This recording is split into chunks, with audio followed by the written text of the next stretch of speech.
ከ3 አስርተ ዓመታት በላይ በዝምታና በስደት በዚምባብዌ የቆዩ የደርግ መሪና የቀድሞ የኢትዮጵያ ፕሬዝዳንት ኮሎኔል መንግስቱ ኃይለማርያም ወደ አዲስ አበባ ሊመለሱ ነው የሚለው ወሬ ሰሞኑን በማህበራዊ ሚዲያው እየተሰራጨ ነው። ሀገሬ ካልተረጋጋችና ሰላም ካልሰፈነ ወደ ሀገሬ አልመለስም ሲሉ የነበሩት ኮሎኔል መንግስቱ አሁን በ80ዎቹ የዕድሜ ክልል ውስጥ ሆነው ወደ እናት ሀገራቸው ሊመጡ ነው መባሉ ብዙዎችን ግራ አሰኝቷል። ይህ መመለስ በግል ፍላጎትና በዕድሜ መግፋት የመጣ የመጨረሻው ሰዓት ናፍቆት ወይስ አሁን በኢትዮጵያ ካለው ውስብስብ ፖለቲካዊ ሁኔታ ጋር የተያያዘ ስሌት? በተለይም መንግስት የብሔራዊ እርቅ ኮሚሽን አቋቁሞ ሰፊ ውይይት በጀመረበት በዚህ ወቅት የእሳቸው መመለስ ለዚሁ እርቅ ተብሎ የታሰበ ትልቅ እርምጃ ሊሆን ይችላል የሚሉ ግምቶች በስፋት እየተነሱ ነው።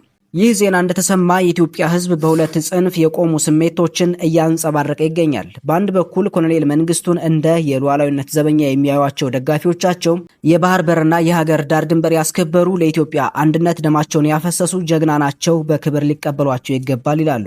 በሌላ በኩል ደግሞ በቀይ ሽብር ዘመን ልጆቻቸውን ወላጆቻቸውንና ወንድሞቻቸውን ያጡ ወገኖች ይህ ዜና አሮጌ ቁስላቸውን የሚቀሰቅስባቸው ሆኗል። ፍትህ ሳይሰፍንና የታሪክ ዕዳ ሳይከፈል እንዴት በክብር ይመለሳሉ የሚለው ጥያቄ የብዙዎች ቁጭት ሆኗል። ይህ መመለስ ሀገራዊ መግባባትን ያመጣል ወይስ ቁስልን ያባብሳል የሚለው ጉዳይ አሁንም ትልቅ ክርክር እያስነሳ ነው። ሌላው ጉዳይ ይህ ወሬ የተሰማው ኢትዮጵያ የባህር በር ፍላጎቷን በገሃድ በምታሳይበትና ቀጠናዊ ውጥረቶች ባሉበት ወቅት ኢትዮጵያ ከኮሎኔል መንግስቱ ኃይለማርያም ታሪካዊ ጠላቶች ከሻዕቢያና ህወሓት ጋር በተፋጠጠችበት ጊዜ መሆኑ ነው።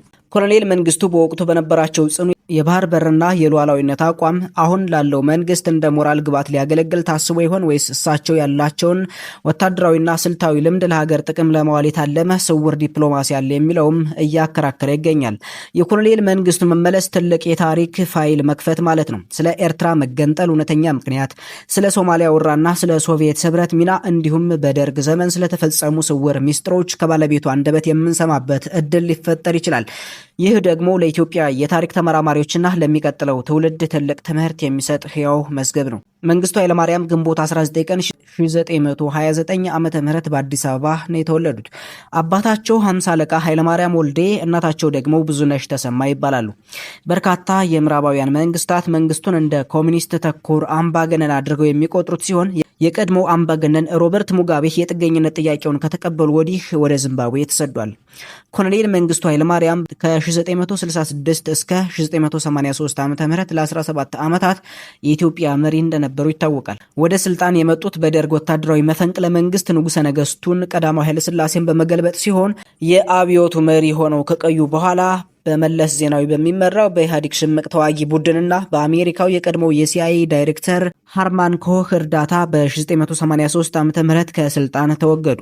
ይህ መፈንቅለ መንግስት በሲአይኤ ስውር ዘዴ የተከናወነ ሲሆን የህወሓትና የሻዕቢያ መሪ ከሱዳን በቦይንግ 777 ከቀድሞው የሲአይኤ ዳይሬክተር ከሃርማን ኮህ ጋር ታጅበው አዲስ አበባ ገብተዋል።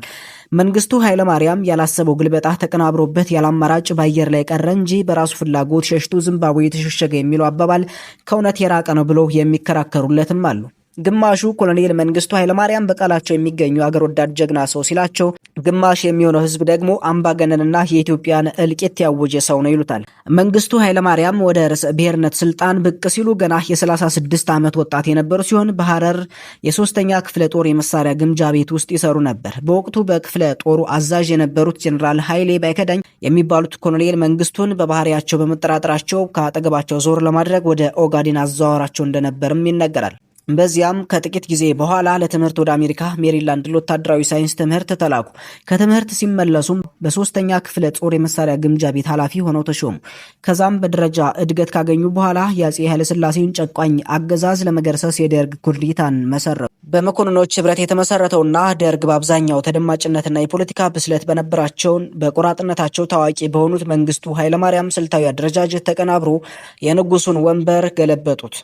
ይህ በሆነ ወቅት በነበረው አለመረጋጋት በከተማው የተኩስ ልውውጥ ተደርጎ ነበር። የመጀመሪያው ስልጣን በመያዝ የደርግ ሊቀመንበር ሆነው የተሾሙት ጀኔራል አማን አንዶም እንደነበሩ ይታወሳል። በተለያየ ዓመታት በተለያየ ጊዜ የደርግ አመራሮች ከስልጣን ሲወገዱ ቆይተው በአራተኛው ዙር ኮሎኔል መንግስቱ ኃይለማርያም የኢትዮጵያ የመጀመሪያው ፕሬዝዳንት ለመሆን በቅተዋል። ወደ ስልጣን በመጡ ማግስት የዚያድ ባሬ ሶማሊያ መንግስት በሶቪየቶች ተደግፋ ሀገራችንን ስትወር በወቅቱ የአሜሪካ ፕሬዝዳንት የነበሩት ፕሬዝዳንት ጂሚ ካርተር ፈጣን ወታደራዊ እርዳታ ጠይቀው እሳቸውም የንጉሱ የቅርብ ወዳጅ ስለነበሩ በስዊዝ ባንክ ያለው የኢትዮጵያ ሀብት ለመንግስቱ ኃይለማርያም ለመስጠት በተደረገ ውይይት የአሜሪካ ስለነበረበት መንግስቱ ነጮችን በ73 ሰዓታት ውስጥ ኢትዮጵያን ለቀው እንዲወጡ አድርጎ ስለነበር በዚህ ቂም ጥያቄውን ሳይቀበሉ ቀሩ።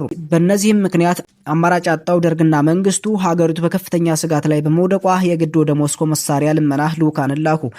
በሌላ በኩል ሞስኮ ከሶማሊያ ጋር ጥቅማጥቅም በማወዳደር ለመንግስቱ መሳሪያ መስጠት ካስፈለገ በፊርማ ሶሻሊስት ካምፕ መግባቱን እንዲያረጋግጡ ስለጠየቀች ኮሎኔል መንግስቱ ይህንን በማድረጋቸው በይፋ የሚመሩት አብዮት የሌኒኒስት ማርክሲስት መሆኑን በአዋጅ አሳወቁ። ኮሎኔል መንግስቱ የቼክ ጉቬራና የሶቪየት ማርክሲዝም አሜሪካ ለወታደራዊ ሳይንስ ትምህርት በተላኩበት ዘመን ትምህርታቸውን አጠናቀው ወደ ሀገራቸው ሳይመለሱ ወደ ሞሮኮ በማምራት የራሽያን ሶሻሊዝም በግላቸው ተምረው ነበር። ወደ ሀገር ሲመለሱም ንጉሱ በዚህ ድርጊታቸው ለ2 ዓመት ኦጋዴን በረሃ በቅጣት እንዲቆዩ ተደርጎም ነበር። የመንግስቱ ስለ ሶቪየት ሶሻሊዝም ፖለቲካ እውቀት የሚያውቁት በቅርብ መኮንኖች በደርግ ኩዴታው የነቀውና ብስለት ያለውን ደፋሩን መንግስቱ ኃይለማርያምን ነበር በአደረጃጀትነት የመደቡት። ከስምምነቱ በኋላ በ2 ወር ጊዜ ውስጥ የብዙ ሚሊዮን ዶላር ታንክና የጦር መሳሪያ እርዳታ ማግኘት ብቻ ሳይሆን በሞስኮ በኩል የኩባ የጦር አማካሪዎች በማግኘታቸው የወራሪውን የሶማሊያ ኃይል መመከት ችሏል። ከዚያን ጊዜ ጀምሮ አሜሪካ የጭንቅ ጊዜ ጥያቄ መላሽ ሆና ባለመገኘቷና በንጉሱ ስም በስዊዝ ባንክ የተቀመጠው በትሪሊዮን የሚቆጠር ዶላርና ወርቅ የስዊዝ ባንክ ለኢትዮጵያ መንግስት እንድትመልስ መንግስቱ ኃይለማርያም ያቀረበውን ጥያቄ ውድቅ በማድረጓ የአሜሪካ ትብብር በመኖሩ ምክንያት መንግስቱ ኃይለማርያም በስልጣን እስከቆዩበት ዘመን ሁሉ በዋና ጠላትነት ተፈርጀዋል። አንዳንድ ሚስዮናውያንንም ከሀገር አባረሩ። በንጉሥ ኃይለሥላሴ ፊርማ በስዊዝ ባንክ የነበረው የኢትዮጵያ ሀብት እስካሁንም አልተመለሰም። መንግስቱ ኃይለማርያም በወታደራዊ አመራርነት ውስጥ የተከሰተው የስልጣን ዝቅጠትና ምግባረ ብልሽነት የደህንነቱ ክፍል በሁለት ቢላዋ መብላት ተደማምሮ ውድቀታቸውን እንዳፋጠኑ የፖለቲካ ተንታኞች ይናገራሉ።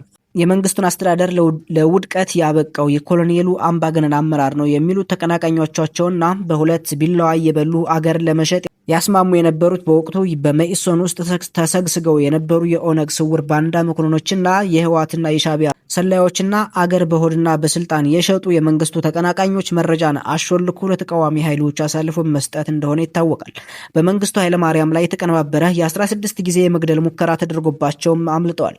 ጠላቶቻቸው ከውስጥና ከውጭ ብዙ ስለነበሩ ለ17 ዓመታት ቀንና ሌሊት ሲዋጉ አገርም በልማት በምርት ዘመቻ በትምህርት ዘመቻ እንዲሁም በስራ አጥነትና በሴተኛ አዳሪነትን ለማስወገድ የኢንዱስትሪ ስራዎችን በመክፈትና በማስፋፋት መሬትን ላራሹ በማወጅ ለድሃ ህዝብ በርካሽ የቤት ኪራይንም አደላድለዋል። የኮሎኔል መንግስቱን ህይወት ተቀጥፋ ለማየት የጓጉና የፎከሩ ሁሉ ቀድመዋቸው ሞተዋል። የእድሜ ባለጸጋው ጓድ ኮሎኔል መንግስቱ ኃይለማርያም የ3 ልጆች አባት ሲሆኑ 3ቱም ልጆቻቸው ዶክተሮች ናቸው። ዛሬ የ80ዎቹ ዓመት አዛውንት ሆነው በሐረሪ በህይወት ይገኛሉ።